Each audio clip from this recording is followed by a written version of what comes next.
Jerônimo Savonarola, o precursor da Grande Reforma, 1452-1498. O povo de toda a Itália afluía em número sempre crescente a Florença. A famosa Catedral do Duomo não mais comportava as enormes multidões. O pregador Jerônimo Savonarola, abrasado com o fogo do Espírito Santo e sentindo a iminência do julgamento de Deus, trovejava contra o vício, o crime e a corrupção desenfreada na própria igreja. Como resultado, o povo abandonou a leitura das publicações torpes e mundanas para ler os sermões do ardente pregador.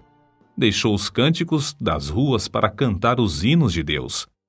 Em Florença, as crianças fizeram procissões, coletando as máscaras carnavalescas, os livros obscenos e todos os objetos supérfluos que serviam à vaidade.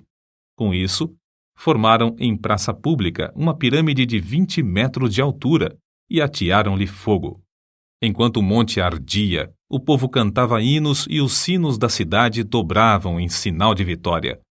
Se o ambiente político fosse o mesmo que depois veio a ser na Alemanha, o intrépido e devoto Jerônimo Savonarola teria sido o instrumento usado para iniciar a Grande Reforma em vez de Martinho Lutero.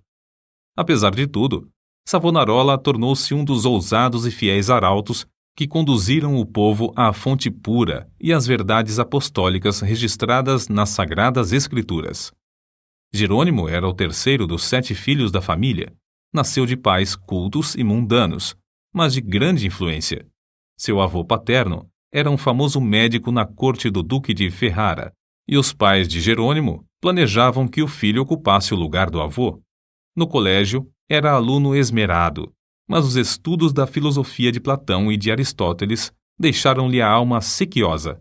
Foram, sem dúvida, os escritos de Tomás de Aquino que mais o influenciaram, a não ser as próprias escrituras, a entregar inteiramente o coração e a vida a Deus. Quando ainda menino, tinha o costume de orar, e ao crescer, o seu ardor em orar e jejuar aumentou. Passava horas seguidas em oração. A decadência da igreja, cheia de toda qualidade de vício e pecado, e ainda o luxo e a ostentação dos ricos, em contraste com a profunda pobreza dos pobres, magoavam-lhe o coração. Passava muito tempo sozinho nos campos e à beira do rio Pó, em contemplação perante Deus, ora cantando, ora chorando, conforme os sentimentos que lhe ardiam no peito. Quando ainda jovem, Deus começou a falar-lhe em visões. A oração era a sua grande consolação. Os degraus do altar, onde se prostrava horas a fio, ficavam repetidamente molhados de suas lágrimas. Houve um tempo em que Jerônimo começou a namorar certa moça florentina. Mas quando ela mostrou quanto era desprezível que um membro de sua orgulhosa família Strozzi pudesse se unir a um Savonarola, Jerônimo abandonou para sempre a ideia de casar-se. Voltou a orar com crescente ardor. Enjoado do mundo, desapontado acerca dos seus próprios anelos, sem achar uma pessoa compassiva a quem pudesse pedir conselhos, e cansado de presenciar as injustiças e perversidades que o cercavam, coisas que não podia remediar, resolveu abraçar a vida monástica. Ao apresentar-se no convento, não pediu o privilégio de se tornar monge, mas rogou que o aceitassem para fazer os serviços mais vis, da cozinha, da horta e do mosteiro. Na vida do claustro, Savonarola passava ainda mais tempo em oração, jejum e contemplação perante Deus. Sobrepujava todos os outros monges em humildade, sinceridade e obediência, sendo apontado para lecionar filosofia, atividade que exerceu até sair do convento. Depois de passar 7 anos no mosteiro de Bolonha, Jerônimo foi para o convento de São Marcos em Florença. Grande foi o seu desapontamento ao ver que o povo florentino era tão depravado como os dos demais lugares. Até então ainda não reconhecia que somente a fé em Deus salva o pecador. Ao completar 1 ano no convento de São Marcos, foi apontado instrutor dos noviciados e, por fim, designado pregador do mosteiro. Apesar de ter ao seu dispor uma excelente biblioteca, Savonarola utilizava-se mais e mais da Bíblia como seu livro de instrução. Sentia cada vez mais o terror e a vingança do dia do Senhor que se aproxima e, às vezes, entregava-se a trovejar do púlpito contra a impiedade do povo. Eram tão poucos os que assistiam às suas pregações que Savonarola resolveu dedicar-se inteiramente à instrução dos noviciados. Contudo, como Moisés, não podia escapar à chamada de Deus. Certo dia, ao dirigir-se a uma feira, teve repentinamente uma visão dos céus abertos por onde passavam, perante seus olhos, todas as calamidades que sobrevirão à igreja. Então, lhe pareceu ouvir uma voz do céu ordenando-lhe anunciar aquelas coisas ao povo. Convicto de que a visão era do Senhor, começou novamente a pregar com voz de trovão. Sob a nova unção do Espírito Santo, a sua condenação ao pecado era feita com tanto ímpeto que muitos dos ouvintes, ao fim da prédica, saíam andando atordoados, sem falar, nas ruas. Era coisa comum, durante seus sermões, homens e mulheres de todas as idades e de todas as classes romperem em veemente choro. O ardor de Savonarola na oração aumentava dia após dia, e sua fé crescia na mesma proporção. Frequentemente, ao orar, caía em êxtase. Certa vez, enquanto sentado no púlpito, sobreveio-lhe uma visão durante a qual ficou imóvel por 5 horas. Nesse período, todos os presentes à igreja contemplaram o rosto do pregador brilhando. Em toda a parte onde Savonarola ministrava, seus sermões contra o pecado produziam profundo terror. Os homens mais cultos começaram então a assistir às pregações em Florença.